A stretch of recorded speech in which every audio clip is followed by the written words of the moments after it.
It's interesting because some people will say, and this is not just specific to life insurance, but maybe with starting a business in general, they'll say, no, you cannot have any parachute. You cannot be like, oh, I'll have this income here and then I'll start up this side hustle and eventually grow it into business. They'll say, no, the mindset is all wrong. If you have the job, then you'll never really build the business. So you got to just quit your job completely, burn the ships, and be an entrepreneur completely and really get into it. Otherwise, you're never going to get out of the W-2 mindset.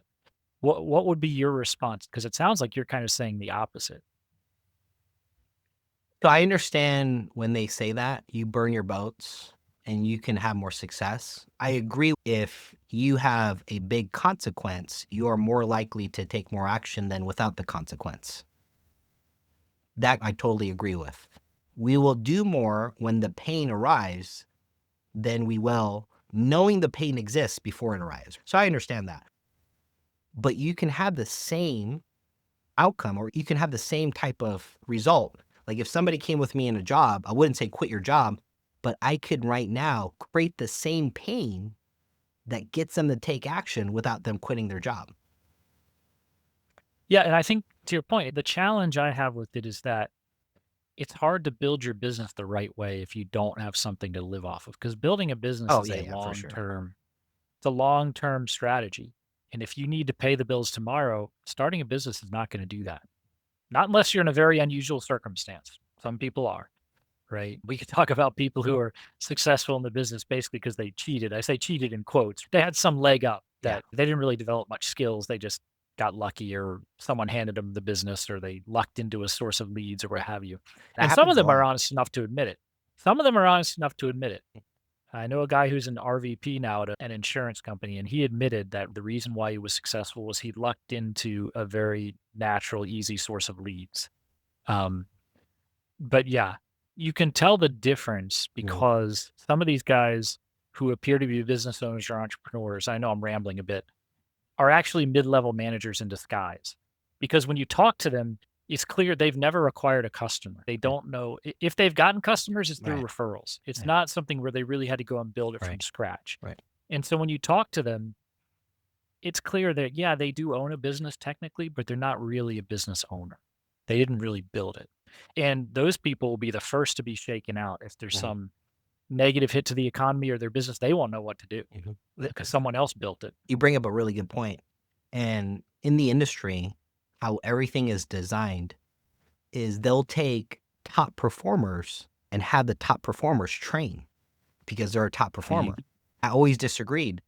Being a top performer, Uh-huh. producer, and training, those are two different skill sets. I've seen a lot of top performers Absolutely. that don't know how to train. For example, like Phil Jackson's the coach of the Bulls, never was a good player, but he was a coach. And then Michael Jordan was a player, but when he became a coach, he epically failed. And this is what you see in the industry. You have top performers just because they became a top performer. They expect that they can actually train people, and there's this Right. massive disconnection. And this is why a lot of agents, they're just struggling because I'm not understanding what you did. Because if we cut open and examine a top performer, there's a couple of different things. A good percentage of top performer, like you said, not cheated, but they got a leg up. They got there because I would say luck. I know a lot of top performers. The only reason they hit high numbers is they have that one strategic partners that gives them a lot of leads, but their skills is way below most agents. Two, some of these top performers, which I met at Family First Life, they're actually screwing people to hit numbers because they have childhood trauma and they have to feel love. They weren't loved as a child. So they have to be number one so they can feel love from the company.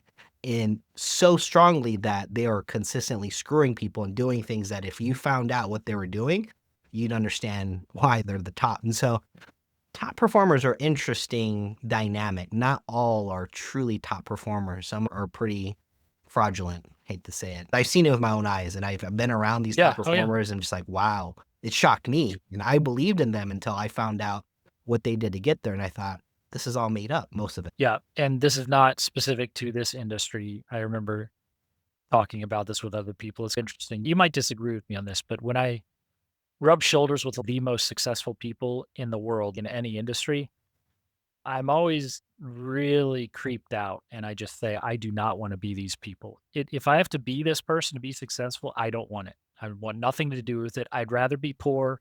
I'd rather be unimportant. I'd rather be insignificant because there has to be something wrong with you to succeed beyond a certain level. Like you pointed out, one of the biggest motivators for a lot of very, very successful people is they're so insecure. And that's what keeps motivating them because it's never enough. No matter how much money, success, fame they Yeah. have, it's never enough. And so they keep at it like a maniac. We can track a I lot don't of want to be those. that person. Yeah, and you could track a lot of those to childhood trauma. They didn't get the love that they need. And so the reason why Right. they make millions, but it's not enough, is they're trying to get that love through materials and they don't realize the love is already within them. So they're chasing something that's already with them, but they think making more money, they're going to fill the love that they missed out on as a child. It's an interesting dynamic, whole interesting dynamic, but it is funny. But like you said, yeah, I've Yeah. met a lot of ultra successful things and there's a lot off. Not all of them, but a pretty good majority of Right. them. Right. Yeah. And I would say is, and this is imprecise, I'll have to think about a better way to formulate this, but if you don't have something that is intrinsically of value, then you seek for extrinsic Yeah, valuable things in order to replace it. 100. But that never works. It maybe distracts you from the problem, but it doesn't really solve the fundamental problem. I was never interested in psychology until I became a business owner and realize, okay, this is what I have to learn Mhm. because I need to understand how people make decisions. Right. And it doesn't have a lot to do with logic or analytics or reason or numbers. That's really got not much to do with it. And by the way, I think that's a good thing. Honestly, when you understand the way the human mind works, there are a lot of instincts that we have that are good, a lot of intuition that we have is good. Emotion, as long as we don't just give into it, can be a good thing. It can give us good signals. If we just operated purely on logic and analytics, it probably wouldn't be a very nice place to be. There's a Yeah. reason why we have those instincts, but we need to understand that when we're trying to have conversations with people. Because I like what Brian Burns of the Brutally Honest Sales podcast says. I don't know if you ever watched his stuff. You'd probably find it entertaining. He's more B2B, but there's a lot of similarities there. And he says sales is counterintuitive. Sales is counterintuitive. And that really stuck with me because if you're new, you kind of have to go against what your instinct would be. My instinct would be to say, "Hey, look at how amazing this product is, Matt. Is look at how cool it is." That's actually probably the worst thing you could do, right? Yeah. That's what's hot So, in this industry is insurance sales. yeah, And this yeah. is why you have Yeah, and to learn objection handling and rebuttals. If you do it right, you're not going to get rebuttals. it's so true. I still feel like I know absolutely nothing. I also feel like because I had to learn it the hard way and learn it myself, I probably picked up a lot of bad habits. So you would find it easier to work with someone who's a blank slate than me, where I've kind of developed a way of doing it that works for me, but it's probably not the best and I'm probably doing some things wrong. But I'm not going to be as coachable, right? Because I've already seen some success and it's much harder to get me to change because I've developed all these habits. Yeah. Right? It's doable. It's just more painful for you than it is for me. A new agent, they're a blank slate. And somebody that already has bad habits, and if they have a high enough desire to change it, because everybody has a pain threshold. With given amount of time, that pain will get to a threshold where you're like, I'm willing to do whatever. Everybody has that number. So if somebody was at that pain threshold where they're just like, I will do anything, that's where you can take somebody that has bad habits and reshape them. But it's not fun because just like my old mentor had to do with me, I have to break that person down and rebuild them back up. That whole process is not a fun process for them. But what I realize is if your desire is high enough and you're at that pain threshold, you'll do whatever that's required. Most people, they have a high pain threshold because if nothing changed, nothing's really going to change and they're okay with that. But when you get to the point where if nothing changes and something is going to happen, the consequence, you'd be surprised on how open people become and the level of desire to do whatever, is required. Absolutely. I will be honest that I never would have gotten into this business and I never would have persevered as long as I did in the business if I didn't have serious health issues that prevented me from doing For sure. anything else. Yeah. Right. I really liked my job. I had a good W-2 job that I was comfortable in and I really liked it. I liked my boss. I liked the company culture and I had to leave because of my health. I didn't have a choice. And if I had had the opportunity to go back, I probably would have gone back if it weren't for the fact that my health prevented me from doing anything else. I just couldn't be reliable. I couldn't keep a schedule. I needed something where I could set my own schedule. Yeah. So I joined the easiest business that's ever been. Yeah. That's a whole nother story too. But speaking for myself, I don't like all of my constant health struggles. It's a lot of really serious suffering that I've started to talk about because I don't want people to get an unrealistic view of what success looks like. People only see, the externals and they only see the result. Mhm. They don't see the process that people went Yeah. through Yeah. and the real sacrifices that they had to make. And as a result, I think if they could see that, they would probably persevere longer and realize that this other person has all the same struggles I do, probably even more, right? They have all the same disadvantages that I do. They weren't born Yeah. this way. Yeah. My health continues to be a huge struggle for me, a huge challenge. And if I'm being honest, that's the only reason that I'm still in the business. And now at this point, I've gained enough traction that, Yeah.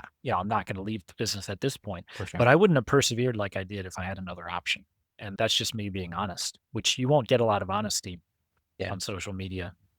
I think that's the blessing of this industry, though, with your health situation.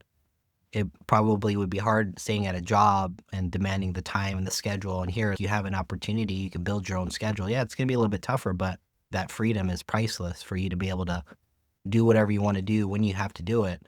We're in an industry where if you help enough people, each person that you help, that income potential is more than what jobs would pay in a week or two. So you're in a really good industry where if you just had a good plan and you followed through and you had some success, it works perfect for your situation. I'll tell you what, Matt, you've probably had this experience yourself, but it is one of the most flattering, humbling things. And it makes me very nervous in a good way when I see the amount of trust that my clients put in me after I've gained that trust Yeah. and we've built that relationship. And it's their money. It's their money. It's their family. It's their future. It's a big deal. Right.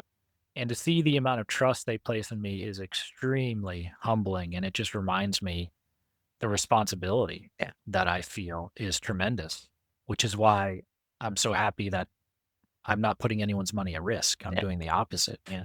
I could not sleep if I was an investment advisor. Nothing wrong with investment Sure. advisors, please don't get me wrong. But if I lost my client's money, I couldn't Oh. come to them and say, "Hey, man, it's the market. Mhm. We knew there was some risk involved, blah, blah, blah." Okay, yeah, you can say that, but it would just break my heart. I couldn't do it. I couldn't do it. I would never be able to have that conversation with a client once they placed that level of trust in me. I couldn't do it. Yeah.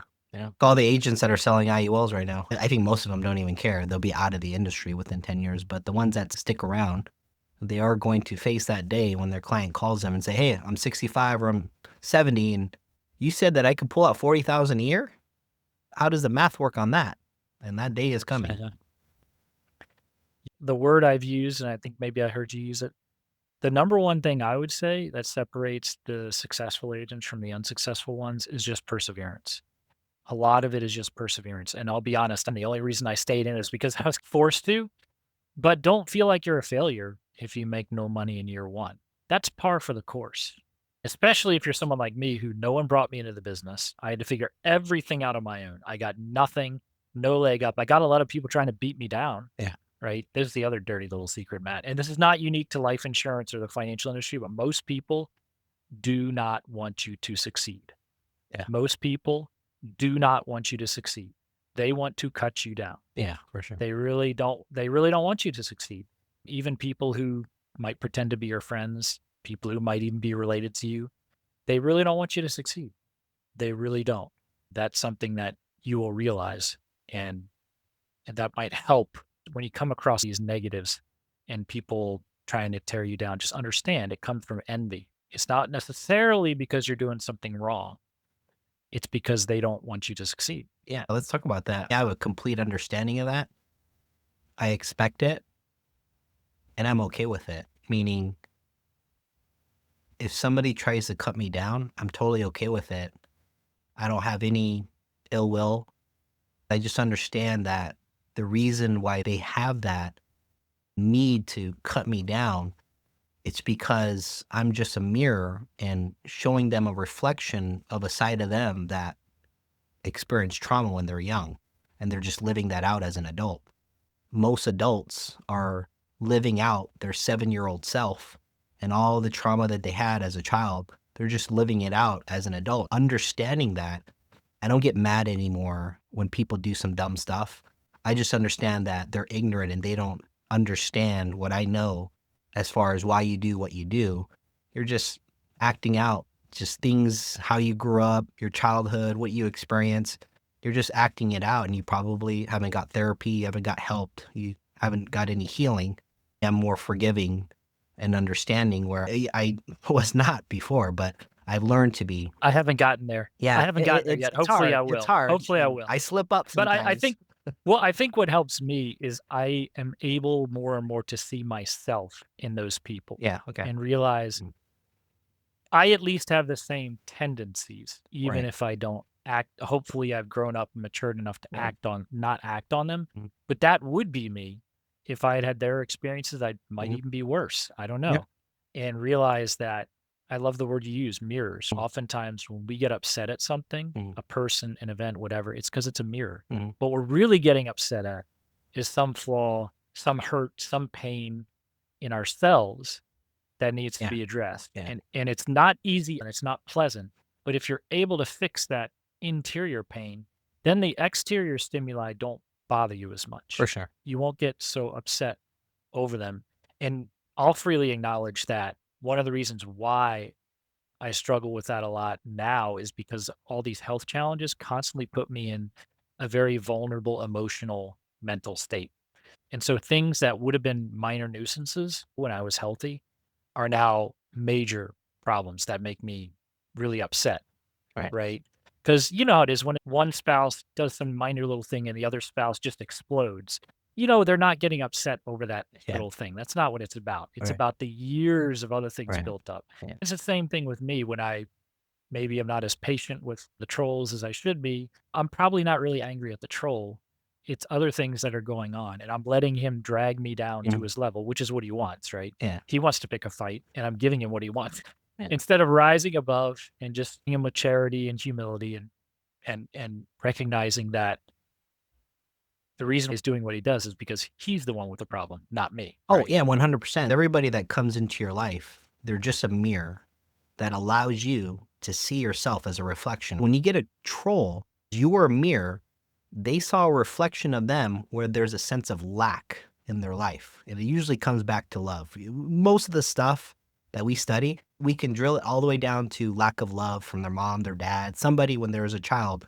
And that's them just acting it out. When you see that, you could do nothing but laugh because you understand it's not about what you really said. They don't really like you. It's just poor child saw a reflection in themselves that they didn't like, and now they're acting it out as a 7-year-old self. When you think about it like that, it should calm you down a little bit and saying they don't even understand what I just said.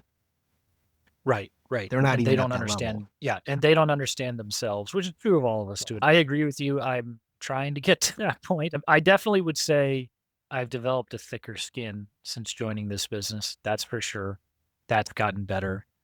There are parts of that I think maybe have regressed as a result of joining this business, but I've developed a thicker skin, which taken by itself is probably a good thing, recognizing that it's not personal, it's not anything about you Mhm. that is making them upset and they're not rejecting you, right? All Yeah, those things. right, right. We could do a whole nother episode Yeah, on that. But to your point, I liked the way you said it in our previous episode. How does the agent interpret yeah. events that happen? Mhm, Right? That's really where the psychology comes in because we interpret mhm. things incorrectly. Right. We interpret it as he hates me, he rejects me, Mhm. I'm a Yeah, failure, I'm doing it wrong, right, right? All those things that are not valid at all, right. right?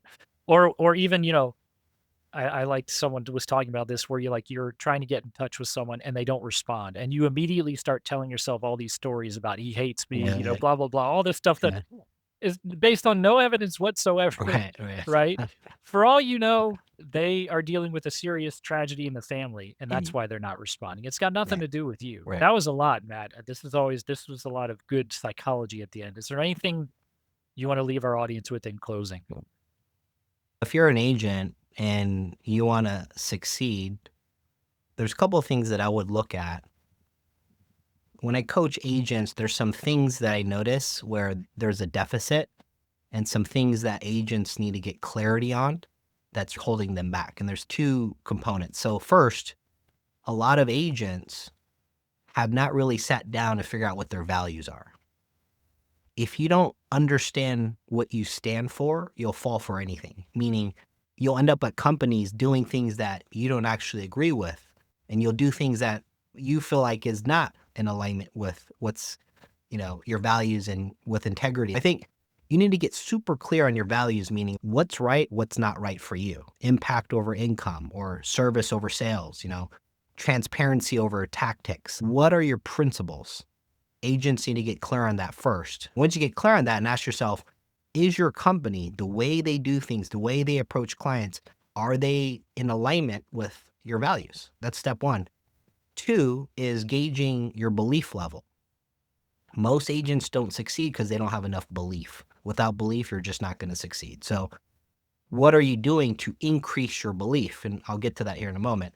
So it's values, getting clear on your values, increasing your belief. And the third thing you need to increase and improve upon is your skills. Where is that at? On a scale 1 to 10, where's your skills? On a scale 1 to 10, where's your belief level on a scale of 1 to 10? When I say belief, I mean believing that you could do it. It breaks down into three things that really kind of will help you propel. One is being competent and understanding what you're offering, understanding how to communicate, understanding human behavior. How competent are you?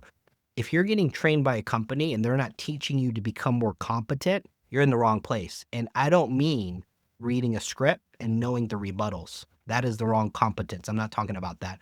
I mean a competence where you can walk into a room without a script and have a conversation with somebody and actually guide people and help them without any script. That, to me, that's competence. Once you build the competence, you'll have the confidence, will increase your belief.